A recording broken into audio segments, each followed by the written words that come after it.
ಲಕ್ಷ್ಮಣ್ ಸಂಗಪ್ಪ ಸವದಿ. ಮಾನ್ಯ ಅಧ್ಯಕ್ಷರೇ, ಇಲ್ಲಿರ್ತಕ್ಕಂಥ ಜೈನ ಏನು ನಮ್ಮ ಕಡೆ ಇದ್ದಾರೆ, ದಿವೆಂಬಗರ ಮತ್ತು ಸಿತಂಬರ ಅಂತ ಎರಡು ಬರುತ್ತೆ.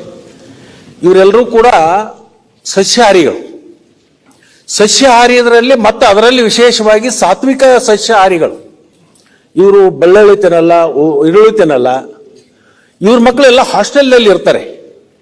ಹಾಸ್ಟೆಲ್ನಲ್ಲಿ ಇದ್ದಂಥ ಸಂದರ್ಭದೊಳಗೆ ಅವರಿಗೆ ಸಾತ್ವಿಕ ಆಹಾರ ಸಿಗತಕ್ಕಂಥದ್ದು ಇವತ್ತಿನ ದಿನಮಾನದಲ್ಲಿ ಕಷ್ಟ. ಅದಕ್ಕೆ ದಯಮಾಡಿ ನೀವು ಜೈನ ಸಮುದಾಯಕ್ಕೆ ಒಂದು ಪ್ರತ್ಯೇಕವಾಗಿರ್ತಕ್ಕಂಥ ಅಭಿವೃದ್ಧಿ ನಿಗಮವನ್ನ ಸ್ಥಾಪಿಸ್ತಕ್ಕಂಥದ್ದು ಅತ್ಯಂತ ಅವಶ್ಯಕತೆ ಇದೆ.